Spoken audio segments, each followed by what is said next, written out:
On today's episode of Green Bay Nation, the Packers are headed back to the NFC Championship game for the first time since 2016. And how does Green Bay match up with the Niners almost 2 months later? Plus, what are some keys to victory for the Packers? We'll tell you.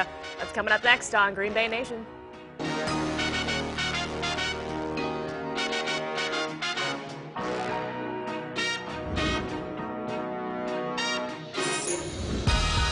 Hello, welcome to Green Bay Nation, a special playoff edition of Green Bay Nation. Lily Zhao here, joining me to chat everything about the Green Bay Packers, editor and writer for Packer Report and creator of the Packer Day podcast, Andy Herman.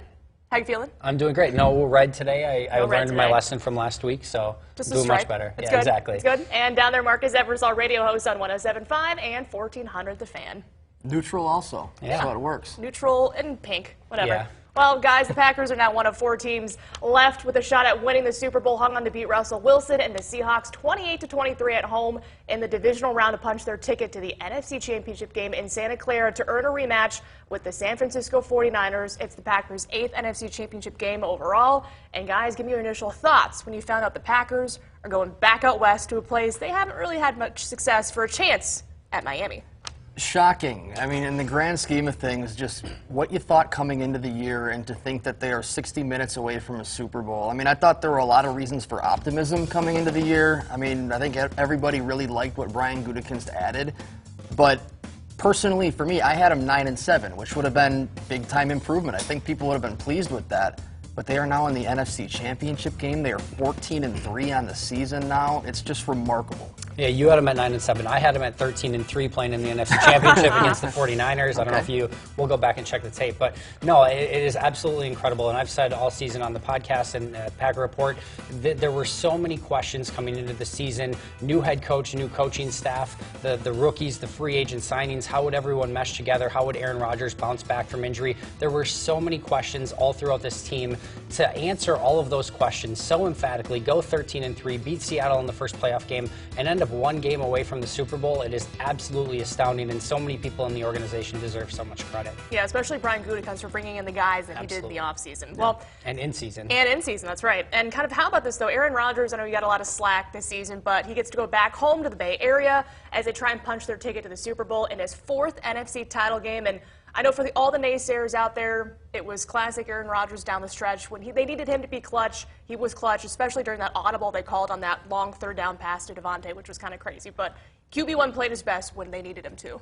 Absolutely did. Much improved. And I think that was probably the most encouraging part of the win over the Seahawks, because I think everybody's been feeling like, you know, this team keeps winning, but just imagine if Aaron Rodgers starts to look like the old Aaron Rodgers. You know, if we see some vintage Rodgers on 3rd down and making conversions that other quarterbacks just can't make. It felt like he had to be better for them to beat the Seahawks.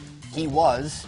And they did. Big reason why. And it's the great equalizer. Almost nothing else matters if Aaron Rodgers can play that brand of football against any team. It's why they have a chance against a team that they lost to by so much earlier in this season. When Aaron Rodgers is playing like that, within the pocket, within the realm of the system, he was on target. The 3rd down efficiency was incredible. They were 9-14 on 3rd downs. Those type of stats, those type of numbers can really equate to wins for the Packers. When Aaron Rodgers plays like that, it's really tough to beat Green Bay. Sure is. And, you know, kind of for a team that had basically half its roster never experiencing any sort of January football, it was the veterans that took it upon themselves to really step up in those big moments from, you know, Aaron Rodgers to Davante Adams and Jimmy Graham to Preston Smith. Big night for those older guys on the team, huh?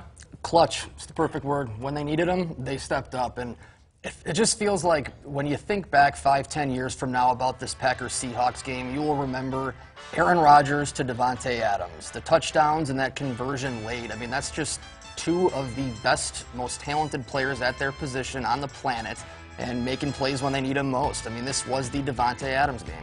Yeah, that 3rd down conversion to Davante Adams is everything that's great about football.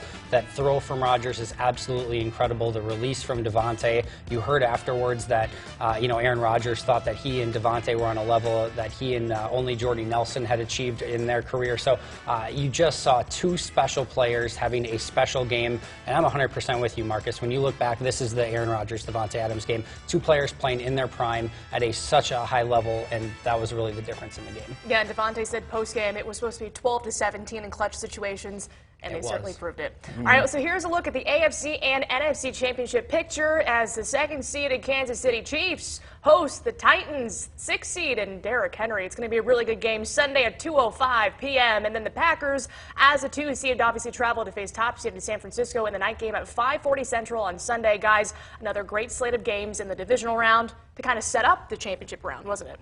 Definitely was. The Titans over the Ravens. I mean, the whole story this season has been Lamar Jackson and the Baltimore Ravens, but the Titans don't care about that narrative, clearly. And personally, I'm leaning towards the favorites winning on championship weekend, but I will say this, I said it last week too, I want no part of the Tennessee Titans right now. I mean, they've got that vibe like the 07 Giants, the 2011 Giants, even the Packers in 2010, where they are that hot team right now with a ton of momentum. So if I'm the Chiefs, I maybe don't spot them 24 points like you did against the Texans. The whole divisional round was so crazy. You had the Titans over the Ravens, that huge upset. You had Aaron Rodgers and Russell Wilson dueling back and forth. Just the entire slate of games was incredible. Derrick Henry was fantastic. I'm with you. I think the Titans have kind of that team of destiny feel. And going back to what you said, Marcus, you know, I think that San Francisco and Kansas City are the two more complete teams. Honestly, the two better football teams. But Green Bay and Tennessee both have that team of destiny sort of feel to them. So it's kind of the better teams versus the team of destiny feel. Which two teams come out on top, I think is going to be really interesting. I think that's what makes this conference championship weekend so much fun. Right, and one more thing kind of bring up, though, if it's Green Bay, Tennessee, Matt LaFleur connections, and if it's Green Bay, Kansas City, Super Bowl I, and the 100th season of NFL football. Sure. So that'd be kind of fun that'd to be see. really No crazy. shortage That. of storylines. Not at Also, all. the Titans game would be the Reggie Gilbert game. It would be. That too. All right, I love it. All right, there's more to come on GB, and we'll preview that Packers 49ers NFC title game matchup next. Stay tuned.